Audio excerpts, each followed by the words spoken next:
The band are back together. Rachy. I forget what we called you. It's been that long. Smitey was it. Thank you very much. Yeah. Let's start again. The band are back together. Easy E and Smitey. How are we? Don't answer at the same time because of the podcast.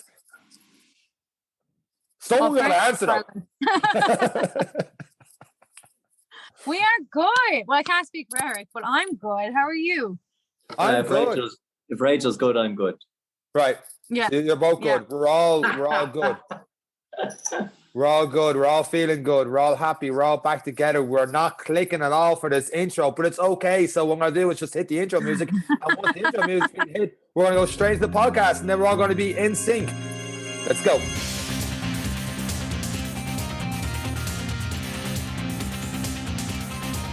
Let's do it. All right. I'm convinced it's just because you're really bad at intros. Like, I think you got a bit excited that the three of us were back here together. Like, me and Rachel did nothing wrong there. You were just shy talking away to yourself and saying a lot of nothing. I just want to get into it because you know why else? It's a Monday afternoon nearly, and it's like we're scheduled to have this podcast online early Monday morning, and obviously it's not because it's past early Monday morning. I'm barely out of the bed, and I just wanted to get on and get this thing rolling. Yeah, I mean, our intro shouldn't give people a false.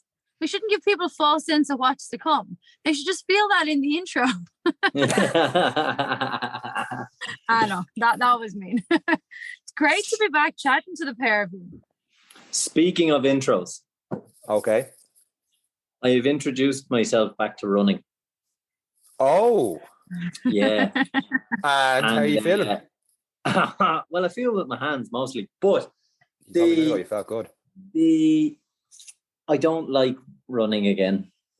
I think is the best way to describe it. It's horrible again. Like I'm trying to do a 6K loop, just kind of altering like intervals and running slower, running faster, fartleks, whatever else. But to be honest, I'm just happy if I finish the 6K. And like running at a 5:40 and at 4K, I'm going, oh my God, when is the 6K coming? Because I'm unfamiliar with it as well. So I'm looking at each bend going, oh, tell me this is the last bend. Oh, is this the place I recognize? That's over 6K.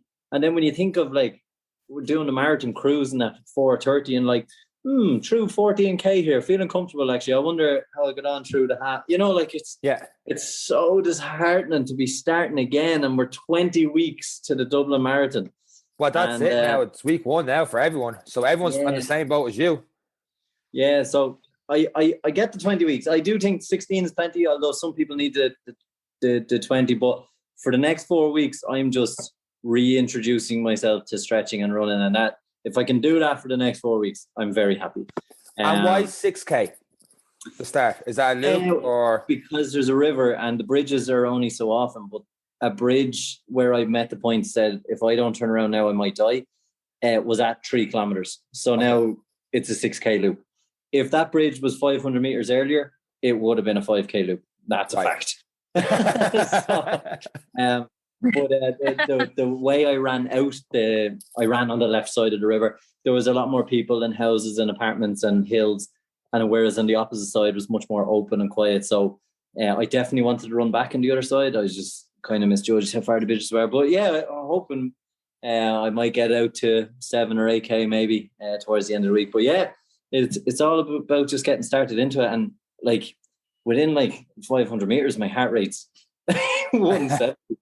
And the sweat is absolutely pumping out of me. But yeah, starting again, beginner again. It's one thing you just never, well, I don't know, maybe Rachel will disagree. Rachel seems to just be always good at running. But I just feel like I any sort of fitness I have, generally you have freaks like Rachel that keep their fitness. Even though they say they're not fit, you go for a run with them and you want to shove them into the ditch. But like, I just don't seem to keep that residual running fitness. I keep couch fitness. I'm very good at sitting on the couch. Like I can't keep that residual fitness at all. It's like that saying though, like fitness, it is rented. Like now I hadn't got as long of a break as you. Only had around, I'd say 10 days or so where I wasn't able to do any sort of training at all.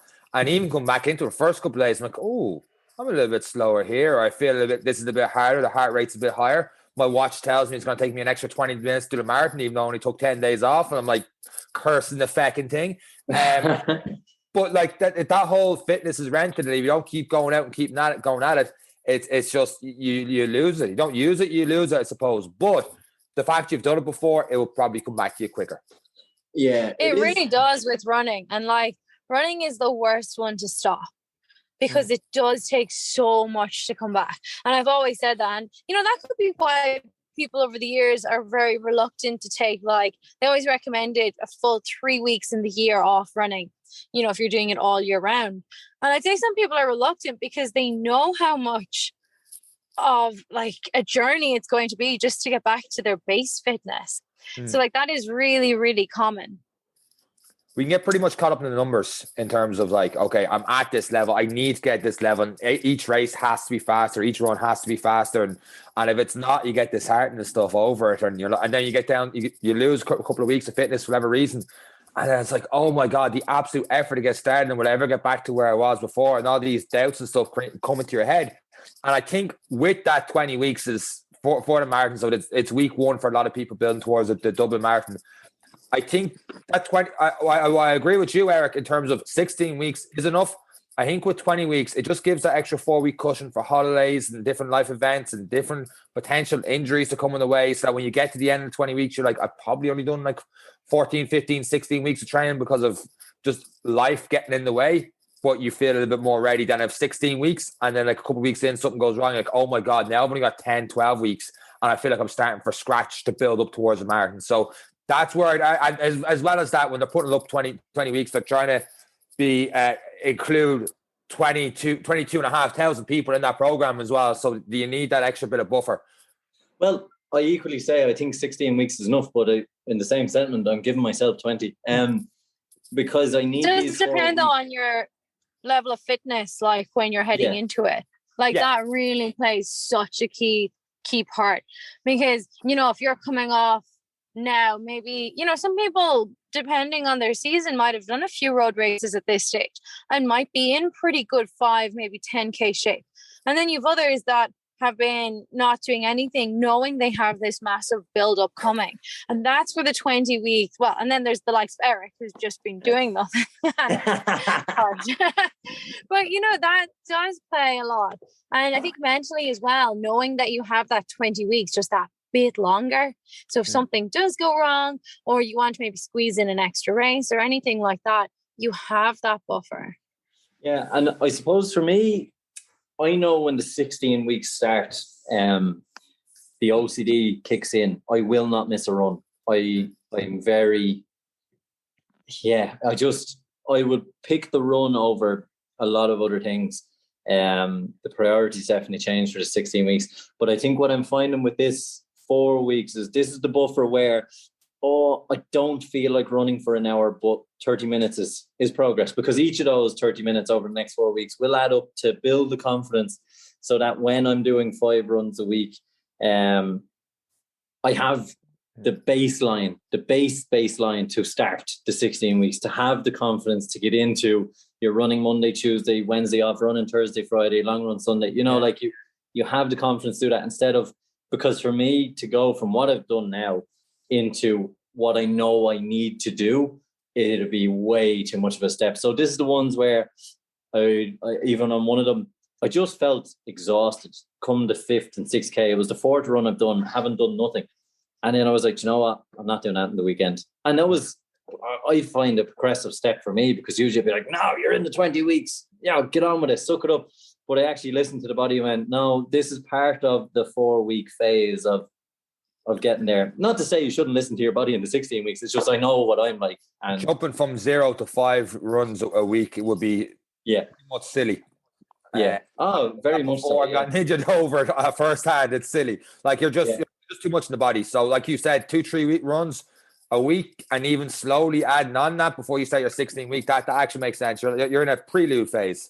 Yeah, and it starts conditioning the cardiovascular. I'm finding that it's the heart that's giving out before the muscles. I'm going up the hills and the belly is burning, the chest is burning, and then you feel that kind of tingle in the head where you're like, oh, I need to slow down or I'm going to pass out. So I haven't felt this feeling in a long time, particularly at a 5-minute 30 pace. But it's humbling again, but It's a test of patience. I know what's going to come, and that's a great thing. I think there's great pride in when you run at a 5:30 and nearly die over 3K, to then when you run a half marathon then in 8 weeks' time, to a 3/4 marathon a little bit soon after, and then all of a sudden a half marathon you can wake up and do any morning. You know, it is an impressive change in the body, and I suppose a testament to how adaptive the body is if you give it time and consistency. So yeah, it's again, and we'll look back in this episode and we'll remember that I nearly had a heart attack running along a river at 3-4 kilometers. When we're talking again in 16 weeks time, when we're talking about tapering and trying to relax, it's going to be a different animal to hear the kilometers and the paces we're running at then. In 4 weeks time, when you start 20 weeks, the 16-week program, because now you're building up, just getting run, you're talking about 5:30, feeling like you have a heart attack. Will your pace go back down, bringing back in the heart rate training you've done before, or have you talked that far yet? Yeah, and to be honest, because I'm so out of shape in terms of endurance and cardiovascular fitness and muscular fitness as well, heart rate training would be null and void. It really, like, I'd have to walk for the majority, unfortunately. So what I'm doing with this one is just going for a run at whatever I feel like I can manage. And if my heart rate was really high, because it's only 30 minutes, I might be able to get one the next day. I might be able to get one the day after. Like, one of the days I went for a run and I said, okay, I'll do intervals. So my first interval was a 4:30. Second interval was a 4:30. Third, fourth, and fifth, I just kept at a 5:40 because I couldn't go any faster. I was fucked, for want of a better word. Yeah, so when I get through this 4-week phase of just the body shock and build up a little bit of fitness, a little bit of VO2, you know, like that cardiovascular fitness that can match, and my body doesn't enter a state of shock as I go through the first 500 meters. It's kind of just letting it know. And then when I go to the heart rate, then it's more enjoyable then, because I can endure a 140 beat per minute run for that a little bit longer before I have to let the pace drop. And I'm kind of approaching it the same way. I'm not doing a marathon. I'm doing the 70.3 in December, and I'm aiming to have a 22-week build up, but then 4 additional weeks on top of that, so it's about 26 weeks from now. But then I had to, factor in I'm still coming back from COVID, and like there's still a few days where I'm just like, oh my God, like I'm not sure I could do anything. And I did the first few days, went out and ran to heart rate because, it was just, for me, it was the right thing to do, because I would never force myself to go that slow. If you can listen to your body and go out and be like, yes, okay, I'm just going to run how I feel, that's great. But then there's also for me, having the actual heart rate there, being able to look at it and being able to say, no, I really need to slow down. Like, my body, it's just coming back. I've taken 2 weeks off with this illness. I just need to go slow. The heart rate was definitely a great thing to force me to go slow. Well, you're probably a little bit further along in your fitness and stuff than Eric is right now, because you had a couple of weeks off. I don't know, COVID was a big deal, but like Eric had a lot longer off. So I think people would be like, hang on, does that sound hypocritical? And it really isn't, because the lower fitness level is, the less you need to do to build it back up. So we've talked before about, getting faster with intervals, heart rate training, and all hill running, all these different things. But sometimes I know what is the best thing to do is just get out there for the first 2-3 weeks and just get into running and get that all out of your head and just have a distance or a time and just do that. And then once you've done that and you've built what you think is your baseline, you've built like you've done something, then start bringing in all these other things. But keep it simple at first, especially if you're starting out. Like the programs that are online this week, they're basically like run 3K or run 4K or run this and doing that. There's no intervals and stuff shown in there, because there doesn't need to be at this early stage of a training program, or even heart rate stuff, until you feel like, okay, I've got somewhat level of fitness now. Now I want to build it up a little bit more. Then you start bringing all these other principles of training in there. Yeah, absolutely. And, again, like, as I said, for me, the right thing to do was go heart rate. But then, like you said, yes, it was COVID, but it was still only 2 weeks off, and I had been training hard up to that point. So I think the other thing is, if you need to take a small amount of time off, you're not really losing anything significant. And again, that goes back to what we said about the buffer, having that 4 weeks, that if something goes wrong, you're not going to lose that much fitness. Like you said, you in your 10 days off, Sean, you only lost maybe 20 seconds over the marathon distance, like minutes. Or 20 minutes. Well, the Garmin said that. The Garmin said that. Like now, that's still not much in the grand scheme of things. I know I said seconds. Seconds is ridiculous. But minutes, like in the grand scheme of things, that's still not that much over the course of a marathon when you think how quickly you can build that back up again. Yeah, the better context was probably like it told me a little over a minute on a 5K or 2-3 minutes on a 10K, and it went up from there. Like, but I've knocked some of that time back off again. Like, so like a small bit back off, not where I was before, but we'll keep building back up towards it. Yeah, well, according to your watch stats, you have to build back up to it. If you actually came to a race day, you'd probably cruise it. So again, it's the body is better, has a better memory than the watch, I suppose. The watch is more of an instantaneous fact of you were fat for 10 days. Now this is what we think you are. But I suppose the willpower, the brain power, everything else, and most of it is psychological as well. Like the body does what it can do, but the muscle memory and stuff kicks in. The willingness to do it, what you're thinking about at the time when you start to suffer, and it comes into it. So, but yeah, it is. It's kind of refreshing. It's kind of annoying as well when I look back at 2019.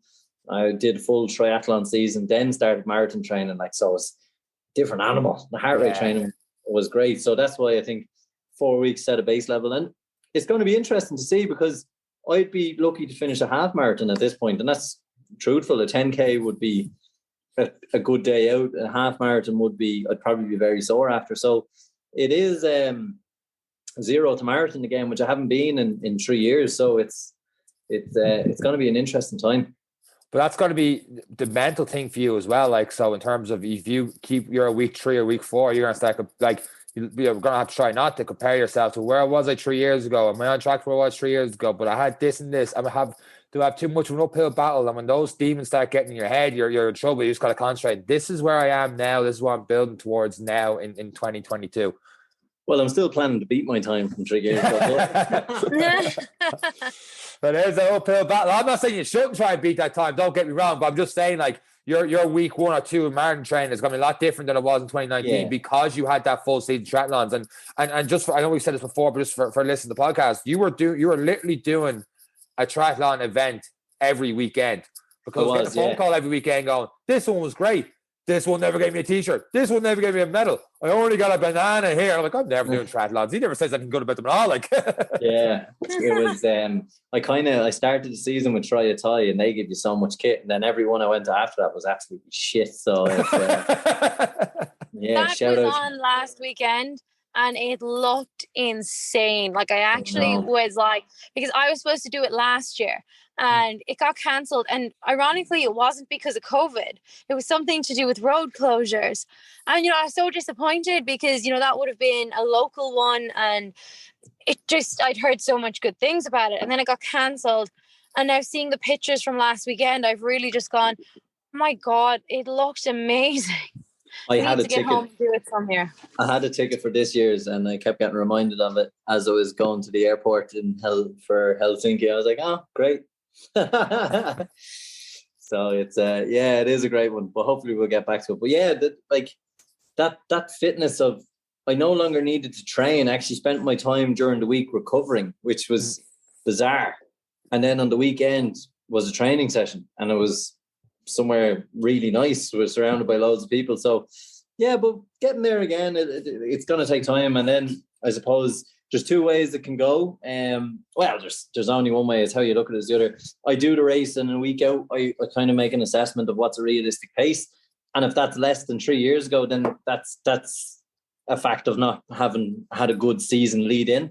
And if it's better than 3 years ago, then you kind of go, cool, maybe I'm developed with better mental attitude. Maybe I'm recovering better. So you kind of look at what I did better in the 20-week lead up to this one. So yeah, it's very interesting. There'll be a good bit of cycling involved for me, because I'm doing a Mizzen to Malin cycle on September 4th.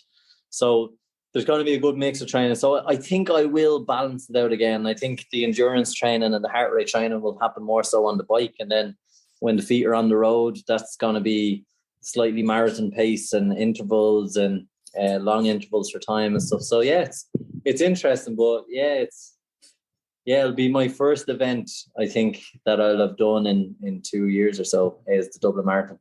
Jeez, but isn't it so exciting thinking of everyone starting out on this journey and like knowing that even though everyone might have the same goal, like to finish the Dublin Marathon, how different everyone's journey is going to be and how individual it's going to be. Like that is, I just think that that's exciting because, you know, it's your journey. And yes, you might be doing it with someone, but it's still your journey. Yeah, and everyone's going to have a different one, and everyone's family is going to go through different things with it as well. And it's exciting. It is exciting, I suppose, when we know the finish outcome. It's that little bit more exciting. We know what it's like at a finish line, and the worst place to be at a marathon is at the finish line, having not run it, because that is FOMO. That is. You look at people, like I nearly couldn't even look at Sean when he did it in 2018. I was like, nah, fuck you. I wanted to be crossing that line. Yeah, it didn't matter that he was suffering. I was jealous. But it is it's great feeling, and that is something to hold on to. Little things like I already know where I'm going for beers on October 30th or whatever it is this year. Like it's those little things that will keep me going through it, and all the sugary sweets people are giving you along the way. So it's going to be brilliant in that sense. So exciting. But as you said, everyone has a journey ahead of them. Everyone's going to learn a hell of a lot about themselves, about their support network or lack thereof, or it's going to be very interesting. As well as finishing at different levels and all the rest. Everyone's starting at different levels too. And just to put a bow in this episode of the podcast, Eric, since you're starting from where you're starting from, and people who listen to this podcast, maybe you're starting that 20-week journey today. Is there that final bit of advice or something you'd say to them that you're maybe going through now, or you look back at 2019 or before and be like, I wish I'd known this, or this is something that I need to just get it through? Just buy our 20-week marathon plan, and that should cover you. Rachel, we're asking you absolutely nothing because Eric hit the nail on the head in this week's episode of the Any Given Runday podcast. Bye. Yeah, was that the right answer? I don't know. I didn't even think of that. It shows you how much of a businessman I am. I didn't even think about that at all. But put that in the show notes, I suppose. Or the 16-week if you're feeling up for 16 weeks. But yeah, we'll do you a deal. Well, Rachel's got the running plans and all good to go for that. So.